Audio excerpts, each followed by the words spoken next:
Trump has chosen Big Pharma's Susie Wiles for chief of staff, and she appears to be Trump's handler. In charge of Trump's campaign and his PAC, arguably his closest advisor, when I asked my friends who are close to Trump, they say you don't get a meeting without Trump unless she's in the room. You don't get a phone call unless she's in the room. She's omnipresent. Elon Musk has been exposed by several reporters to be a fraud and a government frontman. Nobody has ever debunked this. And now we are told that he will be fixing the government. I mean, my top recommendation, honestly, would be just to have a carbon tax. That seems so reasonable.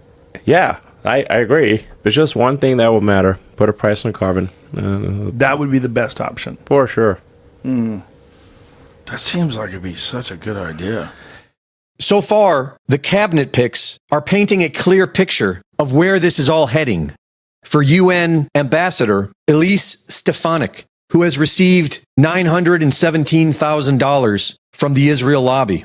Today, this means crushing anti-Semitism at home and supplying the state of Israel with what it needs, when it needs it, without conditions to achieve total victory in the face of evil.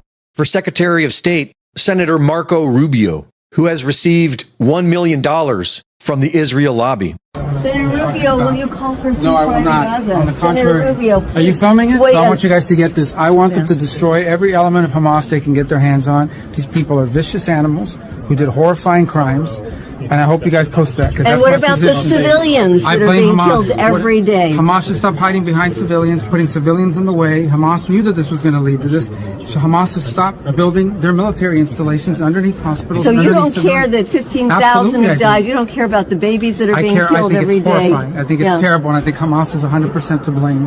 That's what I think. Make sure you post that, please. For the EPA, Lee Zeldin, who has received $916,000 from the Israel lobby. You should not be coddling the largest state sponsor of terrorism, who calls the United States the great Satan. They call Israel the little Satan. They chant death to America.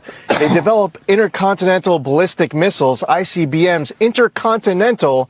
That's not meant for Israel. That's meant for us. For National Security Advisor, Representative Mike Waltz, who has received $235,000 from the Israel lobby. I think at this point, the only thing that is going to stop the Supreme Leader from his nuclear obsession is a very credible use and threat of military force. For the Secretary of Homeland Security, South Dakota Governor Kristi Noem, who serves to ensure the security of God's chosen people, and who signed a bill to conflate criticism of Israel with anti-Semitism.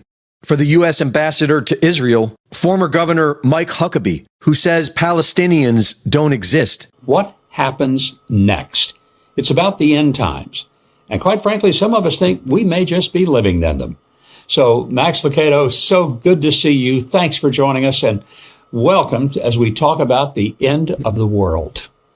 Well, Governor, I wouldn't be anywhere else. I'm supremely honored to have these moments with you. And yes, I do believe we're not just in the end times. We're in the end of the end times. It's moving fast. For the CIA, John Ratcliffe. What Israel has done is essentially employ the Trump doctrine, a maximum pressure campaign, understanding that the only way to deter terrorists like Iran and their proxies is to put your foot on their throat. And Israel has done that. We should be assisting Israel in doing so. For Secretary of Defense, Fox News personality Pete Hegseth. Anyone that wants to take the stage and talk about dual loyalty is dead wrong. What this organization represents, what Western civilization represents today, is an understanding that Zionism and Americanism are the front lines of Western civilization and freedom in our world today.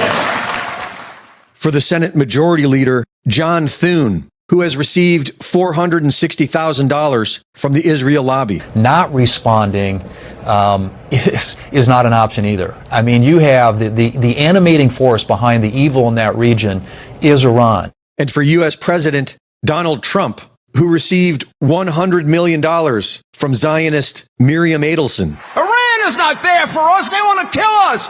and the Palestinians are taught to kill us at 2 years old. The Palestinians want to come and get you. I mean, it's just absurd, the things that Giuliani said at that rally at Madison Square Garden. But it manifests an ideology which Donald Trump embraces, that the Palestinians should be destroyed and the United States should pay for their destruction. Reporting for InfoWars, this is Greg Reese.